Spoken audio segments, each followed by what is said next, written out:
Masaya daw maging mahirap? Walang masaya sa pagiging mahirap. Sabi ng iba, okay lang maging mahirap basta't masaya at sama-sama. Oo nga naman, masaya pag sama-sama kayo ng pamilya mo. Pero ang realidad, walang masaya sa pagiging mahirap. Laki ako sa hirap. Nung paslit pa lamang ako at paunti-unting nagkakaisip, nakikita ko ang hirap ng aking mga magulang, ang kakapusan, ang salat sa lahat ng bagay. Kaya, kailan pa naging masaya maging mahirap? Walang masaya sa pagiging mahirap. Walang masaya sa pagiging kapos.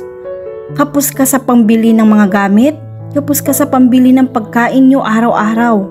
Kapos ka sa pambili ng mga gamot. Kapos ka sa pambayad sa kuryente at tubig. Kapos ka sa pambayad ng tuition fee ng mga anak mo. Kapag kapos ka sa pampagamot ng isa sa kapamilya mong may sakit, pambili ng mga gamot, pambayad sa ospital. Walang masaya kapag kapos ka sa pambayad ng kuryente at tubig. Walang masaya kapag kapos ka sa pambayad ng renta ng bahay o nakikitira ka lang sa kapamilya mo dahil siguradong makakarinig ka ng salita. Kaya walang masaya sa pagiging mahirap. Kung totoo na masaya maging mahirap, bakit halos lahat tayo nangangarap na umasenso sa buhay? Pero laki ako sa hirap. Alam niyo kung ano yung katotohanan? Hindi masaya maging mahirap. Pero madaling makahanap ng kasiyahan pag mahirap ka. Paglaki ka sa hirap, pag lumaki kang kapos at salat sa lahat ng bagay, madali mong ma-appreciate yung mga bagay o blessing na dumadating sa buhay mo. Kaya pansinin nyo yung mga mahihirap, tayong mga mahihirap, konting achievement, may celebration agad. Bagong motor kahit hulugan pa yan, masaya, may papansip pa. Bagong cellphone, bagong damit, bagong laruan para sa mga anak. Nakapagpatayo ng kubo, nakapagbili ng gamot para sa pamilyang may sakit.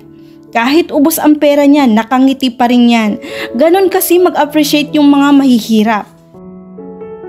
Yon ang buong katotohanan ng pagiging mahirap. Yon ang katotohanan pag lumaki kang kapos sa mga bagay-bagay. Mabilis mong ma-appreciate yung mga blessing na dumadating at hindi mo i-take for granted yung mga bagay kasi hindi kang lumaking sagana. Uulitin ko, hindi masaya maging mahirap, pero madaling sumaya paglaki ka sa hirap. Masaya kahit paunti-unti ang pag-usad at patuloy na lumalaban at nangangarap na umasenso sa buhay kahit mahirap.